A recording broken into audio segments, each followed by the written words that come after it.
Just come up to this Roman gladiator school, and it's built on the actual site, or where the archaeologists said there was a gladiator school here. The reason I'm doing that is because I'm going to build a new fence on the front, and I quite like this Roman style here with the crosses in the middle.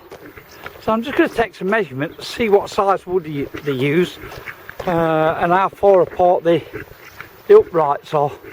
So I'm just going to measure a little bit and try and replicate it on my front fence. So let's have a look. Here we are. This is what I meant this here. Ah, that's how they've done it. Okay, that's quite simple. So I'm going to measure up. Okay, so the gap between this one and that one is about 3 feet, maybe just under 3 feet, a metre, 80 centimetres, something like that. And then this stuff here is 3 centimetres by 4 centimetres, this stuff. And then you can see that it goes from that corner down to that corner, and then on the other side it's crossed without putting it in, and they do it like that. That's quite clever. Okay, so I think I can do that. And then every now and again there's these big round posts. That's all I need, and I'm going to try to replicate that. And it's about a metre high, something like that. Okay, that's all I need.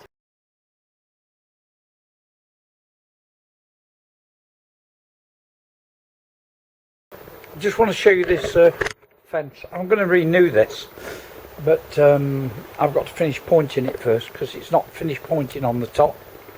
And I'm going to do a Roman style fence here. I need to measure everything up and make the panels and put it in. I mean, look at this, what he's done here. Look, he's joined these two pieces together and braced them with this big piece of iron with big bolts in. Really shitty work. And these have got to go, these iron posts, they've got to go. I've got to cut them out and put something else here, like what I've got on the verandas. So, and I've got there, and that piece just fell off when we first got here.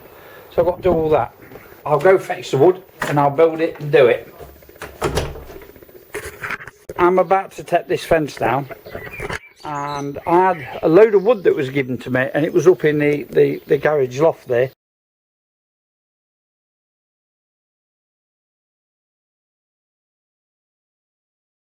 And I took it down. It's quite new, as you can see, but I don't have a bench saw, so I've had to go to a village, and it's 10 centimetres by 10 metres, 10 centimetres, sorry, so 10 by 10, in other words that thickness there, look.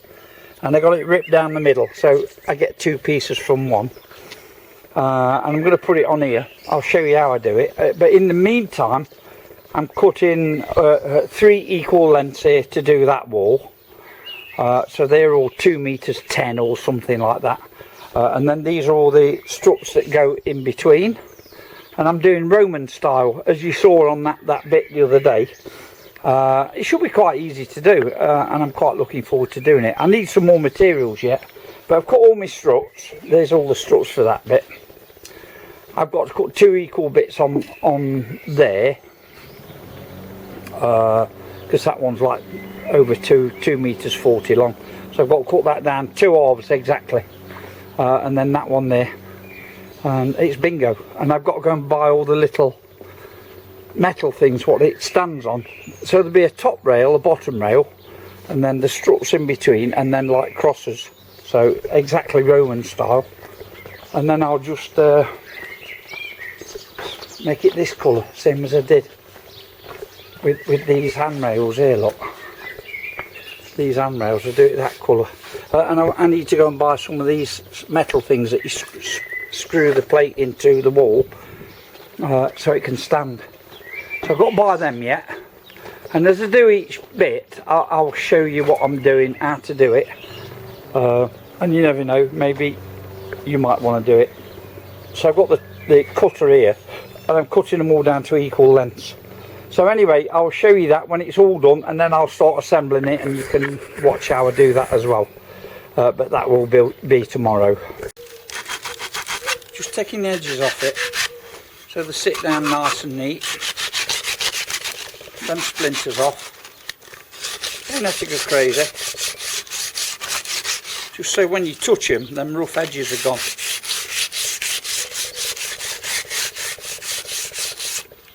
And it's not so easy to get splinters. Here's the first panel done.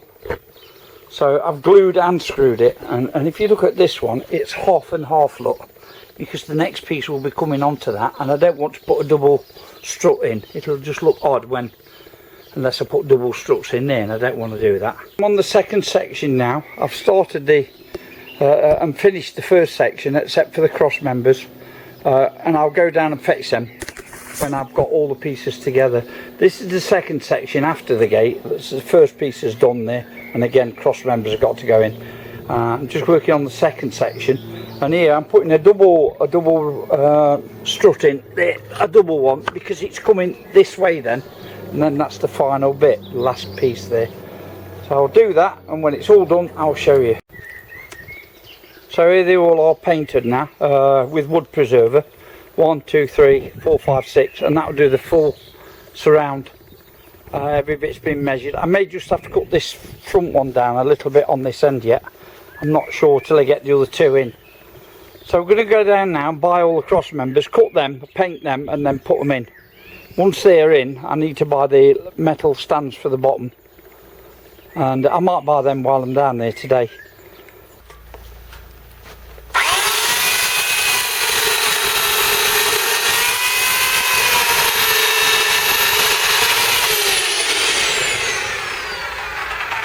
Alice, I need you to hold this fence. It's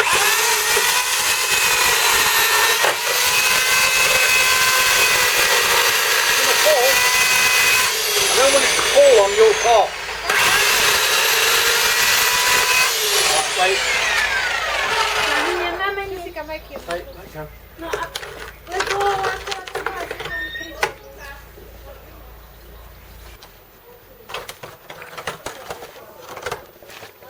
These iron bars off there.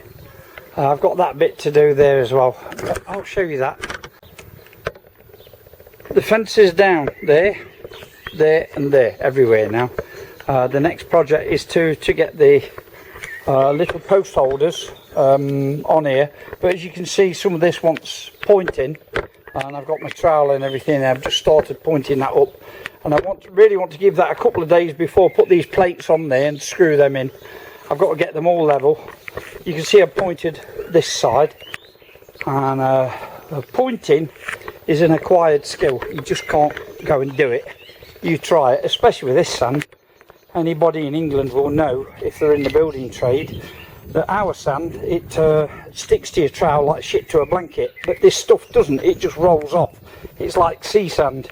Anyway, you can see where I started down there, the pointing, and I'm going to finish that off now along there and do the whole lot. But I'm going to do the tops first because I want them to have longer to dry so I can get these plates put in. Alice has gone into Bratislava. She'll get these plates and I'll screw them down. I might do it tomorrow, probably might want to leave this 2 days, but then I'll turn back on and I'll show you how I fix these plates and work out the distances between them, screw them in, and then I can put the panels on and then get the cross sections in. I might do that before or after, I'm not sure, but I'll come back to you when we start the next part of the project. I'm going to bring you up to date now and just show you I've progressed quite a little bit since I last turned it on. I've done all the pointing here, so it's done all the way along now, and instead of using those metal things down there to stand on, I just had a last minute idea, and we've settled it on blocks of wood, look there, like that, because it keeps it off the stone so it won't rot so quick. And then another one there, and it's quite solid. I'm surprised how solid it is. Look, it's pretty solid, that is. So we've just got the X pieces to go in, and it'll look rather nice, that, I think. So there's the next bit. All the pointing's been done there, and we're just starting on this one now. This is just loose. I've got to measure the blocks up, cut the blocks. I think I need another 5 or 6, and it'll take another hour's work, and this will be on. Then I can start cutting the X pieces and put them in, and it'll look quite nice, that. And I might do these tops too. Alice had an idea about doing these tops in the same colour, and she wanted me to put wood, but I think it's better just to paint them the same colour as that, which what we'll do, just to make it match. I'm just going to show you how we fix these. So here's one that I've already done. So it's just a block, and it's screwed down with 3 big long screws, maybe 4-inch screws, and it really holds that block solid. And then just drilled that one, and I'm about to drill into the stonework. I can remove that now, or just I can get the drill through and get like a template where the holes are, and then I can remove the block and drill, and then drill that and screw that to the wall. And the reason I'm only putting blocks is because when they rot, and they will rot eventually, it's easier to replace them than it is the old thing. So this thing will be standing off about 2 inches, and so that this won't go rotten so quickly. It's all in now, and I'm just bracing it, just fixing it here and here. Okay.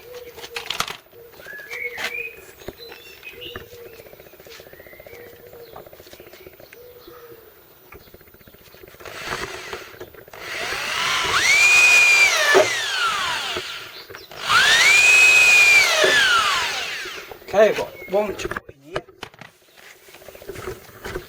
and you can see that's reasonably solid, and it's still not fixed everywhere. That's it, one. So that's the last one.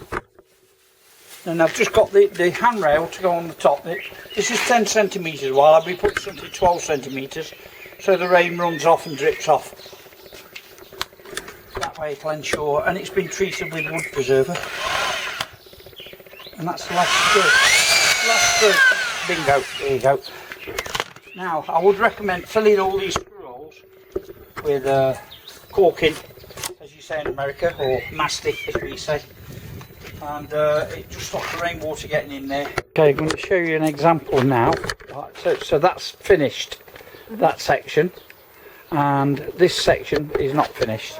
We haven't run out of wood, but I will run out of wood. So, and it's Saturday today, Sunday tomorrow, so I won't be able to buy any. So this will get finished Monday, but that should give you a good example what it looks like now. And that's the same as the photograph what I've shown you at the Roman place. So there you go, at less than €100 that's cost me, the whole lot.